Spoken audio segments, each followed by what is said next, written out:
तो क्या राजन तिवारी जी, दो समुदायों के नेताओं के साथ बातचीत नहीं हो रही है? क्या ये कोशिश अभी तक नहीं की गई होगी? राजन तिवारी जी, आपका क्या टेक है इस पर? मैं सबसे पहले प्रदीप जी और रमन झा जी की बातें सुन रहा था और जी। मुझे हंसी आ रही थी कि इतने संवेदनशील मुद्दे पर भारतीय जनता पार्टी किस तरह से बात करती है। दरअसल नेहरू और दुनिया भर की सब चीजें लेकर के आई है। 1.5 साल से जो चीजें वहां हो रही हैं और जिस तरह के वीडियोस सामने आए थे, कितना सफेद झूठ बोलते हैं, शर्म नहीं आती कि कांग्रेस उस समय ये कह, और रमन झा को भी नहीं पता है। मुझे सबसे ज्यादा और हास्यास्पद का चिंताजनक ये लगा कि रमन झा को भी नहीं पता है। उनकी पार्टी ने मांग की थी और जब मांग नहीं मानी गई तो अविश्वास प्रस्ताव लाया गया था मोदी जी के खिलाफ, जिससे कि इस मसले पर बात की जा सके।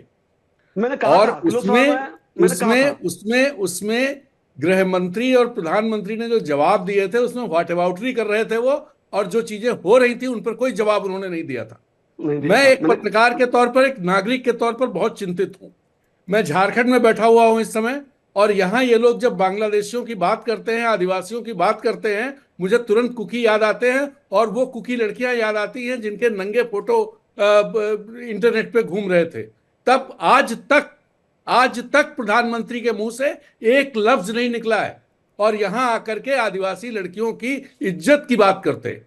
ये इस देश का दुर्भाग्य है कि राजनीति इस तरह जा रही है, और पत्रकारिता का भी दुर्भाग्य है कि पत्रकार लोग, बहुत सारे चैनल्स, बहुत सारे अखबार इस पर बात ही नहीं करते, इन चीजों को सामने नहीं लाते। ये बड़ी दिक्कत की बात है, और ये देश का मामला है। भारतीय जनता पार्टी अपने वोटों के लिए देश क्या किसी भी चीज को बेच सकती है, मुझे ये लगता है। मुझे कहने में कतई गुरेज नहीं है इस बात को। जी। अब जब आप जो बात कह रहे हैं उस पर आते हैं। दरअसल जो वहां पर सोल्यूशन की बात है, राहुल गांधी वहां गए। मैं कोई कांग्रेस का समर्थक या भारतीय जनता पार्टी का विरोधी के तौर पे बात नहीं कर रहा हूं, जी। एक पत्रकार के तौर पर बात कर रहा हूं। राहुल गांधी वहां गए, क्या प्रधानमंत्री या सरकार ने उनसे ये जानना चाहा कि उन्होंने वहां क्या देखा? मान लीजिए वो नहीं जा सकते थे, क्या कोई मीटिंग की उन्होंने? नहीं की। क्यों नहीं की? राहुल गांधी ने जो बातें कही उनको लेकर के क्या सरकार ने कोई कोई कार्रवाई की? नहीं की। क्यों नहीं की? इसलिए क्योंकि वो उसे जलते देना चाहते हैं। उनका नैरेटिव उस तरह का वो चाहते हैं। वो चाहे यहां आज एक वीडियो झारखंड में चलाया आपने गया। आपने माफ कीजिएगा राजन जी, आपको बीच में रोक रहा हूं। आपने कहा मणिपुर को वो चाहते हैं जलता रहे, इसके पीछे की जी, वजह क्या मानते हैं आप? ऐसा क्यों? उसकी ऐसा उसके क्यों? पीछे की वजह बहुत साफ कोई भी है। गवर्नमेंट क्यों चाहेगी ऐसा? उसके पीछे की वजह बहुत साफ है, क्योंकि जिस तरह से भारतीय जनता पार्टी बांट करके चीजें चल रही है कि साहब एक दुश्मन खड़ा करो, एक दुश्मन है सामने, उस दुश्मन के खिलाफ दूसरे लोगों को खड़ा करो, एकजुट करो। नहीं उसके नहीं, लिए उसका ये उसका पॉलिटिक्स हर उसका जगह चल रही फायदा है। क्या होगा? रिजल्ट क्या आएगा मणिपुर में? उसका क्या फायदा रिजल्ट वोट, आएगा? उसका फायदा वोट, हिंदू राजनीति। वहां अभी बात हुई ना, क्रिश्चियंस के चर्च जला, क्या क्या इस तरह की बात हुई कि चर्चों को जब गिराने की बात हुई, ये बात ही नहीं थी। बात क्या थी और प्रदीप सिंह क्या कह रहे हैं? अच्छा ठीक है, दोनों आप की कह रहे हैं कि जमीन आसमान का। आज हिंदुत्व की राजनीति है। जी बिल्कुल। 1993 में जब मणिपुर जला था, एक सेकंड प्रदीप जी रुक जाइए, एक सेकंड प्लीज। प्रदीप जी एक सेकंड, मैं आ रहा हूं आपके पास, प्लीज प्रदीप जी रुक जाइए प्लीज, मैं आ रहा हूं आपके पास, आप रुकिए, वेट। मैं आपसे जवाब लेने के लिए आऊंगा। मैं राजन तिवारी से एक सवाल लेना चाहता हूं। 90 एक सेकंड रुक जाइए प्रदीप जी प्लीज। प्रदीप जी कोर्ट ने आदेश दिया था, आप काउंटर कर दीजिएगा, मैं आऊंगा आपके पास। मैं राजन जी से बस एक सवाल पूछना चाहता हूं। 1993 में जब ये जो आपके दो समुदाय हैं, कुकी और नागा, ये आमने सामने हुए थे और हजारों लोगों की जान गई, तो उसका कोई क्लियर आंकड़ा भी नहीं है। तब तो इस देश में कोई हिंदुत्व पॉलिटिक्स नहीं चल रहा था। तब तो इस देश में कहीं कोई प्रो हिंदू एजेंडा नहीं चल रहा था।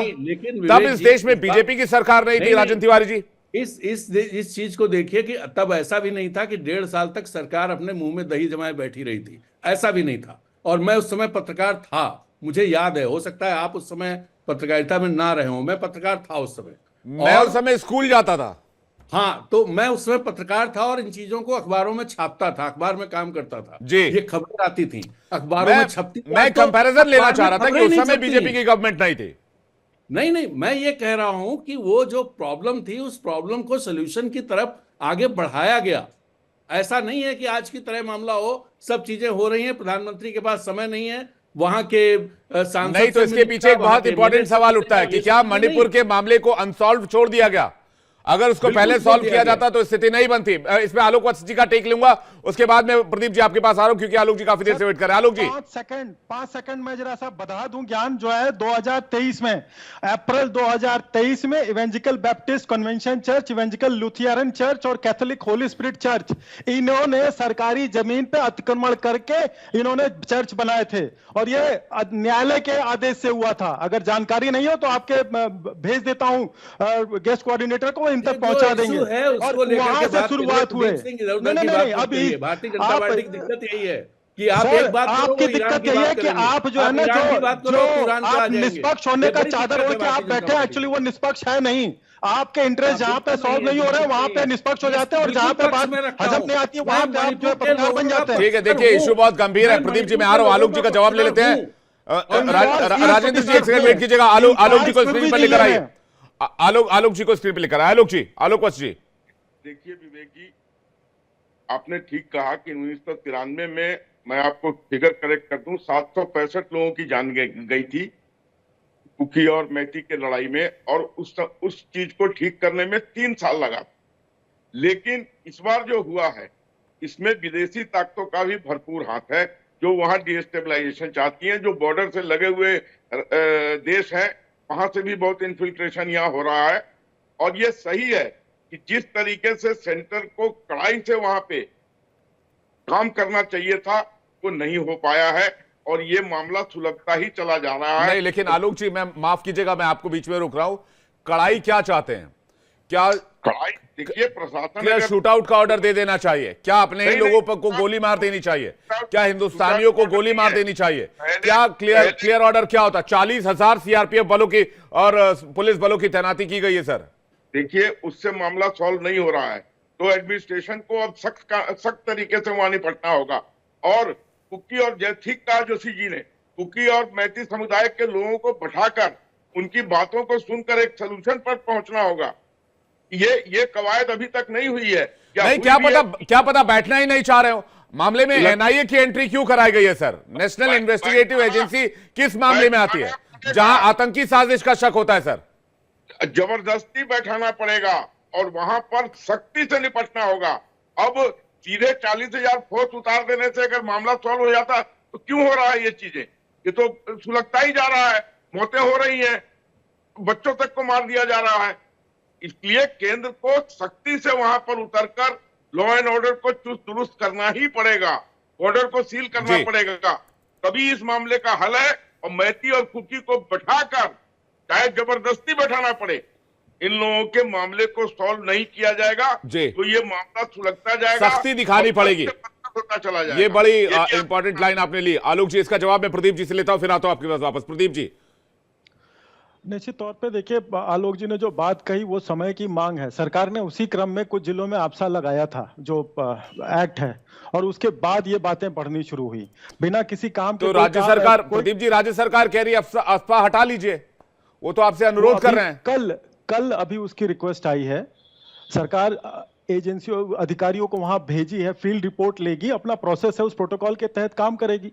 अब तुरंत देखिए, इंटरनेट को बंद करना ताकि फेक न्यूज फैल ना सके, एक कदम होता है। किसी भी सिविल सोसाइटी में, यहाँ तक कि जिले में भी बंद किया जा सकता है, किया जाता रहा है।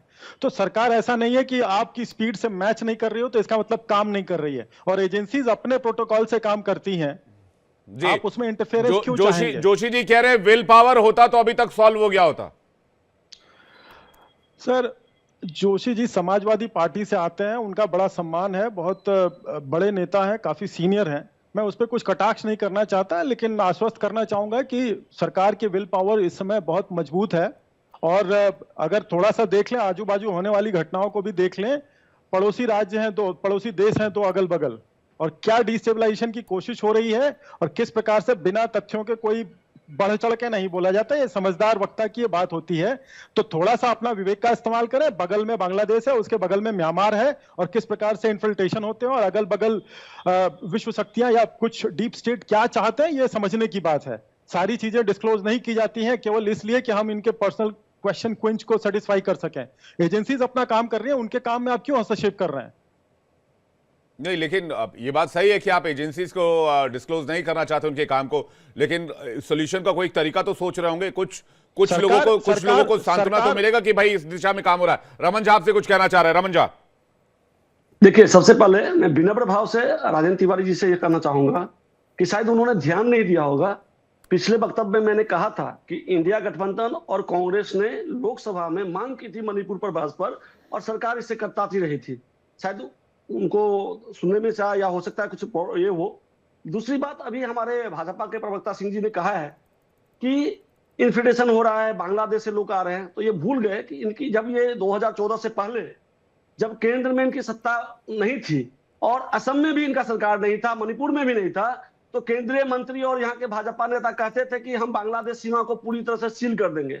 और आज से कुछ साल पहले प्रधानमंत्री और गृह मंत्री ने दावा भी किया था कि बांग्लादेश की सीमा को पूरा तरह से सील कर दिया गया है, म्यांमार के सीमा पर पूरी तरह से सशक्त है, हमारे सिपाही सैनिक हमारे सशक्त हैं।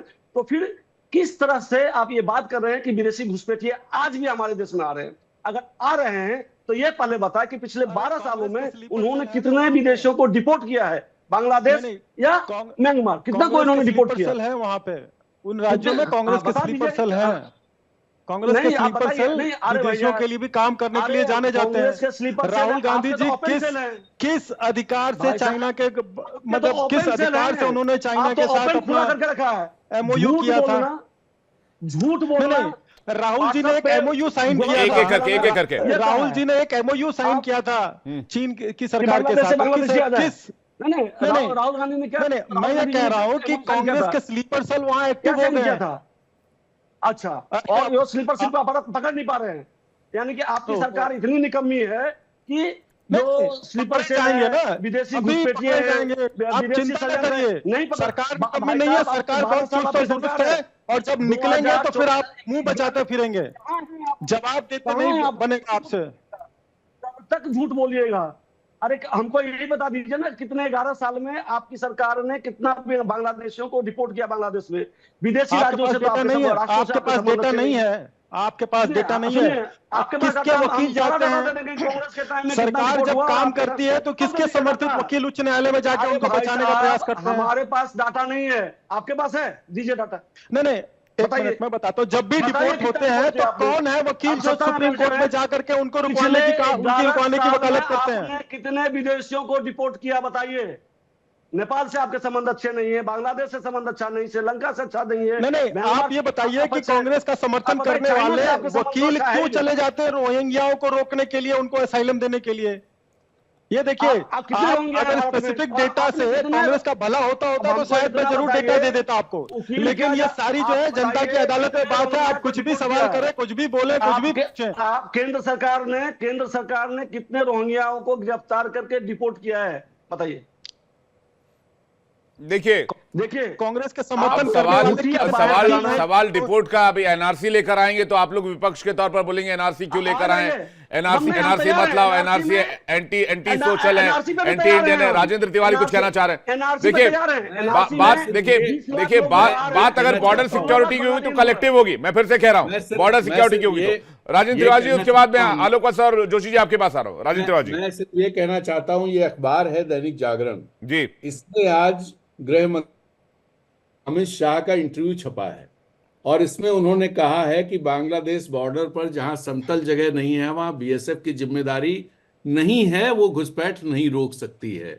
ये देश का गृह मंत्री ये बात ऑन रिकॉर्ड कह रहा है, ऑन रिकॉर्ड। तो मुझे तो बहुत संदेह है इस बात पर कि ये सरकार कर क्या सकती है। और दूसरी बात, एनआरसी की जो बात आई उस पर भी एक बात कहना चाहता हूं। असम में जो एनआरसी हुई उसका डेटा लोगों के सामने बताएं कि उसमें कितने लोग बांग्लादेशी थे जो घुसपैठ करके यहां आए और कितने लोगों को असम की सरकार और केंद्र की मोदी सरकार ने वापस बांग्लादेश भेजा है। ये जानकारी तो दें, उसके बाद इस पर बात करें।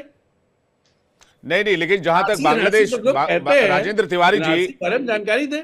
राजेंद्र तिवारी जी, बांग्लादेश बॉर्डर से जो घुसपैठ का मामला है, आप तो बहुत पुराने पत्रकार, जब मैं स्कूल में हाफ पैंट में स्कूल जाया करता था तब से आप पत्रकारिता कर रहे हैं।